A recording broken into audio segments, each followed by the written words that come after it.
Hello, I am Vinita Verma, target TGT home science. मैं स्वागत करती हूँ आपके YouTube channel target TGT home science में। आइए आज हम लाए हैं टेक्सटाइल की प्रैक्टिस सेट। कुछ सेल्फ मेड क्वेश्चन है और कुछ जो है 2021 में आए हुए प्रश्न हैं जो कि वन लाइनर फॉर्म में है। ठीक है, आइए आज देखते हैं फर्स्ट क्वेश्चन। सूत से बुना रेशा है या प्लेन रेशा है या इसको क्या कहते हैं? तो इसको कहते हैं कैलिको। ठीक है, सूत से बुना प्लेन रेशा क्या कहलाता है? तो कैलिको कहलाता है।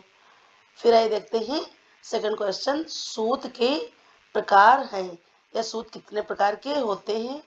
तो ये होते हैं 3 प्रकार के। फिर देखते हैं अगला क्वेश्चन। कपास की जलवायु होनी चाहिए, तो कपास की जलवायु कैसी होनी चाहिए? तो हमें कपास के लिए उष्णकटिबंधीय जलवायु होनी चाहिए और इसके लिए काली मिट्टी उपयुक्त होती है कपास की बोने के लिए।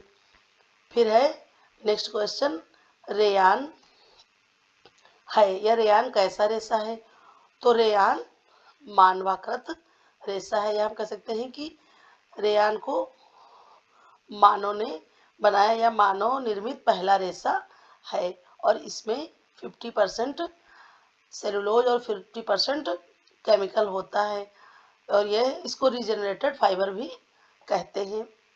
फिर है फिलामेंट रेशों को नापते हैं या फिलामेंट रेशों को किस में नापते हैं? तो फिलामेंट के रेशे को हम मीटर में नापते हैं। और जो है रेशम प्राकृतिक जगत में फिलामेंट रेशा है और बाकी अन्य जितने भी होते हैं वो प्राकृतिक जगत के स्टेपल रेशे होते हैं। फिर देखते हैं नेक्स्ट, रेशम व ऊन कैसे रेशे हैं? यानी कि रेशम और ऊन कैसे रेशे हैं और ये कहाँ से प्राप्त होते हैं? तो रेशम और ऊन प्रोटीन युक्त रेशे हैं और ये हमारे प्राकृतिक जगत के रेशे हैं। फिर देखिए नेक्स्ट, करघे से उतरे कपड़े को कहते हैं या करघे से उतरे कपड़े को क्या कहते हैं? तो इसको ग्रे गुड्स के नाम से जाना जाता है। ग्रे गुड्स कहते हैं और ये ग्रे गुड्स जो है कैसा होता है? ये पीला मटमैला रंग का कपड़ा होता है। फिर आइए देखते हैं नेक्स्ट, मैंड्रीन एक प्रकार है या मैंड्रीन क्या है? तो मैंड्रीन एक कॉलर का प्रकार है और यह 2021 टीजीटी में आया हुआ प्रश्न है आपका।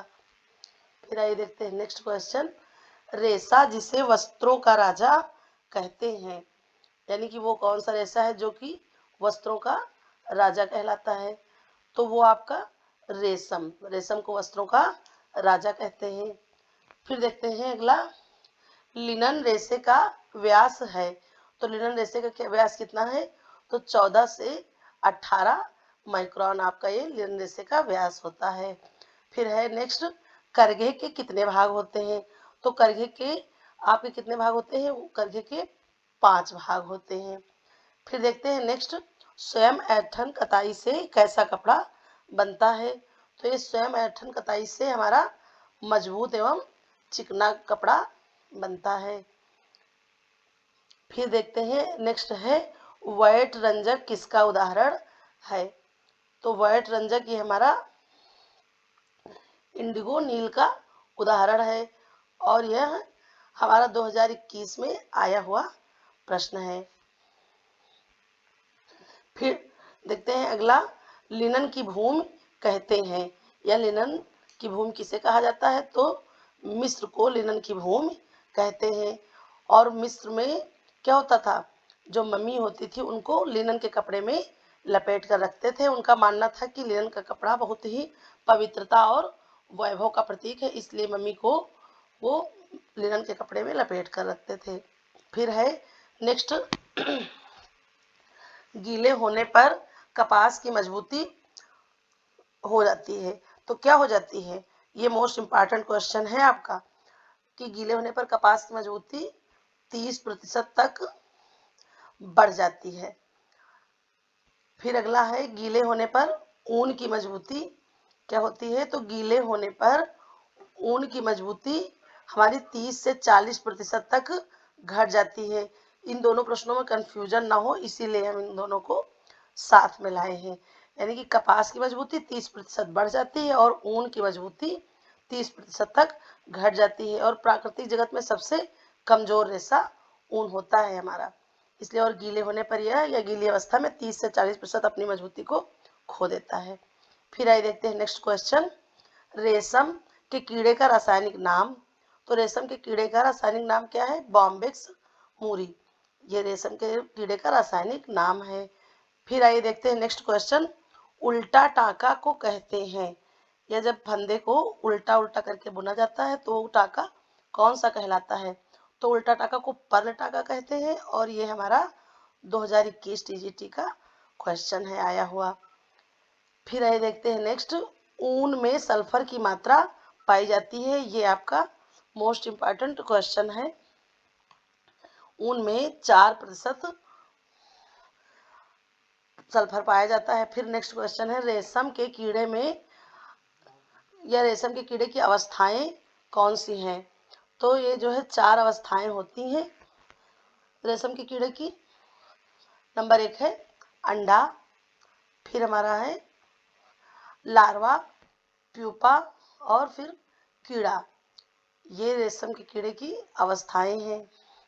फिर है नेक्स्ट क्वेश्चन, संश्लिष्ट रंजक की खोज किसने की, तो संश्लिष्ट रंजक की खोज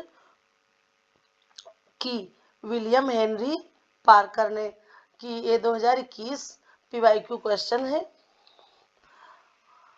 ये, और ये 2021 में आया हुआ आपका प्रश्न है। फिर है अगला, लंबवत धागा को कहते हैं, तो लंबवत धागा को क्या कहते हैं, या करघे में तना हुआ जो लंबवत धागा होता है उसको क्या कहते हैं, उसको ताना का धागा कहते हैं। फिर है नेक्स्ट क्वेश्चन, मूंगा, अरंडी और टसर ये क्या है, तो ये एक जो है ये स्वनिर्मित रेशम के प्रकार हैं, या कह सकते हैं हम कि मूंगा, अरंडी, टसर स्वनिर्मित रेशम है। रेशम कितने प्रकार के होते हैं, 2 प्रकार के, एक होता है जो प्राप्त होता है प्राकृतिक जगत से और ये स्वनिर्मित रेशम है। फिर है नेक्स्ट क्वेश्चन, प्राकृतिक जगत के रेशे को कहते हैं या ऐसे रेशे क्या कहलाते हैं, तो प्राकृतिक जगत के रेशे सारे रेशे क्या कहलाते हैं, एस्टपल कहलाते हैं। परंतु एक जो है रेशम ऐसा रेशा है प्राकृतिक जगत का जो कि फिलामेंट कहलाता है, बाकी अन्य रेशम को छोड़कर अन्य सारे प्राकृतिक जगत के रेशे एस्टपल कहलाते हैं। फिर नेक्स्ट है सोना, चांदी व एस्बेस्टेस, ये हमारे कैसे रेशे हैं, तो ये हमारे सारे जो है खनिज रेशे हैं, प्राकृतिक जगत में खनिज रेशा कहते हैं इन रेशों को। फिर है नेक्स्ट, मेरिनो भेड़ की ऊन सबसे अच्छी किस्म कहाँ पाई जाती है, मेरिनो भेड़ जो है उनकी सबसे अच्छी किस्म की ऊन कहाँ पर पाई जाती है, तो ये हमारी पाई जाती है यूरोप में व स्पेन में, इन देशों में हमारी सबसे अच्छी मेरिनो भेड़ की किस्म पाई जाती है। फिर है नेक्स्ट, टेक्सटाइल्स जो है ये किस भाषा का हमारा शब्द है, तो ये टेक्सटाइल हमारा जो है लैटिन भाषा का शब्द है टेक्सटाइल। फिर है नेक्स्ट, सूत बनाने वाली मशीन को कहते हैं, तो सूत बनाने वाली मशीन को हम रिंग फ्रेम के नाम से जानते हैं। फिर है हमारा नेक्स्ट क्वेश्चन, आग का प्रतिरोधी कौन सा रेशा है या कौन से वस्त्र आग प्रतिरोधी होते हैं, तो ये हमारे ऊनी वस्त्र होते हैं। फिर है नेक्स्ट क्वेश्चन, प्राकृतिक रेशों का प्राथमिक घटक है, तो प्राकृतिक या कह सकते हैं हम कि प्राकृतिक जो रेशे होते हैं उनमें सर्वप्रथम या सबसे अत्यधिक क्या पाया जाता है, या हम कह सकते हैं कि प्राथमिक रूप से क्या मौजूद होता है, तो उसमें सेल्यूलोज प्राथमिक घटक के रूप में पाया जाता है। फिर नेक्स्ट क्वेश्चन है, जैकार्ड बुनाई में वस्त्र बनता है, तो जैकार्ड बुनाई में कैसे वस्त्र बनते हैं, तो उसमें सुंदर व डिजाइनर वस्त्र बनाए जाते हैं। फिर है नेक्स्ट क्वेश्चन, पश्मीना साल बनता है, या हम कह सकते हैं पश्मीना साल किससे बनता है, किस प्रकार की बकरी से या कैसी ऊन की प्रजाति से बनता है, तो ये कपरा हरकस बकरी पाई जाती है जो कि एशिया की हमारी प्रजाति है, उससे बनता है पश्मीना साल। और कह सकते हैं इसके लिए कि ये इतना मुलायम और इतना नर्म होता है कि इसको मतलब एक ये कहावत है कि इसको माचिस की डिब्बी में मोड़ करके रख सकते हैं, ये आपको किताबों में लिखा हुआ मिल जाएगा। फिर है नेक्स्ट क्वेश्चन, रेशम व ऊन में कौन से रंग उपर्युक्त होते हैं, या ऐसे भी आपको प्रश्न देखने को मिलेगा कि रेशम व ऊन के रेशों को रंगने के लिए कौन से रंग उपर्युक्त होते हैं, तो उनके लिए अम्लीय रंग उपर्युक्त होते हैं। फिर है नेक्स्ट, लिनन के जलने पर कैसी गंध आती है, तो लिनन को जलाने पर हमको पेपर के जैसी गंध मिलती है। फिर है नेक्स्ट क्वेश्चन, सफेद फूल वाले पौधे से कैसा लिनन मिलता है, यानी कि इससे हमें देखिए यहाँ पर दो क्वेश्चन बन सकते हैं कि लिनन के पौधे में कितने प्रकार के फूल पाए जाते हैं, तो दो, एक सफेद और एक नीला। तो सफेद फूल वालों से हमें निम्न कोटि का रेशा मिलता है। फिर है सूती व लिनन के वस्त्रों का रंग पक्का करते हैं, यानी कि हम सूती और लिनन के रेशों का या वस्त्रों का रंग कैसे पक्का करते हैं, तो नमक व फिटकरी के घोल में हम डाल देंगे उन वस्त्रों को तो उनका रंग पक्का हो जाता है। फिर है नेक्स्ट क्वेश्चन, कपास की मिल सर्वप्रथम कहाँ खोली गई थी, तो कपास की मिल सर्वप्रथम 1818 में कलकत्ता में खोली गई थी। फिर है हमारा नेक्स्ट क्वेश्चन, कपास में सेलुलोज की मात्रा कितनी होती है, तो कपास में सेलुलोज की मात्रा 91% होती है और कहीं कहीं आपको 90% भी मिल जाएगा। इसका आंसर हम जो है एज एज ए ऑप्शन के आधार पे करेंगे। फिर है नेक्स्ट क्वेश्चन, बीटिंग की प्रक्रिया किस पर की जाती है, या बीटिंग का मतलब हिंदी में भी होता है कि कुटाई की प्रक्रिया किस में की जाती है, तो ये हमारा सिर्फ लिनन पर की जाती है। फिर है नेक्स्ट क्वेश्चन, कपास की खेती के लिए कैसी मिट्टी उपयुक्त होती है, अभी हमने आपको ऊपर बताया भी था जब जलवायु वाला प्रश्न था कि कैसी जलवायु, तो उष्णकटिबंधीय जलवायु और काली मिट्टी कपास के लिए उपयुक्त होती है। फिर आइए देखते हैं नेक्स्ट क्वेश्चन, टेबल लिनन पर बुनाई की जाती है, टेबल लिनन पर कौन सी बुनाई होती है, तो ये हमारी ट्विल बुनाई होती है, जो कि एक फैंसी डिजाइन का या फैंसी बुनाई का प्रकार है। और ये क्या करता है, टेबल ट्विल बुनाई में तिरछा प्रभाव होता है। और जैसे आपके डेनिम के वस्त्र होते हैं, जीन्स के वस्त्र जो पैंट सिली बनाई जाती हैं, इनमें सब में ट्विल बुनाई की जाती है। और ये इसकी विशेषता यही है कि तिरछा तिरछा प्रभाव लिए हुए होती है, क्योंकि प्रश्न आपको मिलेगा कहीं कहीं कि तिरछा बुनाई किस में होती है, तो वो भी ट्विल बुनाई में की जाती है। फिर है आपका नेक्स्ट क्वेश्चन, धागों को आपस में मिलाकर करते हैं, या कह सकते हैं कि दो धागों को आपस में मिलाकर हम क्या करते हैं, तो उसको हम मिलाकर निटिंग करते हैं या बुनाई की प्रक्रिया करते हैं। फिर है नेक्स्ट क्वेश्चन, धागे का निर्माण का सबसे पहला यंत्र कौन सा था, तो सबसे पहला यंत्र कौन सा था, तकली और चरखा, ये हमारे धागे निर्माण के सर्वप्रथम यंत्र थे। फिर आइए देखते हैं नेक्स्ट क्वेश्चन, मानव निर्मित रेशा है, सॉरी मानव निर्मित नहीं, मानव मित्र, या हम कह सकते हैं मानव का जो मित्र है, यह सबसे सरल और आसान तरीके से प्राप्त रेशा, तो ये हमारा कौन सा है, कपास है, क्योंकि ये जो है एक इसको कहते हैं यूनिवर्सल फाइबर भी कहते हैं, यानी कि सार्वभौम सबके लिए उपयुक्त रेशा, इसलिए इसको मानव मित्र रेशा भी कहा जाता है। फिर आइए देखते हैं नेक्स्ट क्वेश्चन, पत्ती वाले तंतु हैं, या पत्ती वाला कौन सा रेशा है, तो अबाका, अबाका भी होता है और मनीला भी कहा, ये जो है पत्तियों से प्राप्त होने वाले हमारे रेशे हैं जो कि प्राकृतिक जगत से प्राप्त होते हैं। फिर है नेक्स्ट क्वेश्चन, लिनन में कौन सी गोंद पाई जाती है, तो लिनन में पेप्टिन गोंद और सेरोसिन गोंद ऊन में पाई जाती है, वह रेशम में, और पेप्टिन गोंद लिनन में पाई जाती है।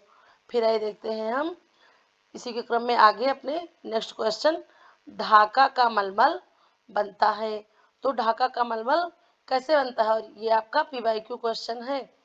ढाका का मलमल सूती रेशे से बनता है और यह 2021 टीजीटी का आया हुआ प्रश्न है।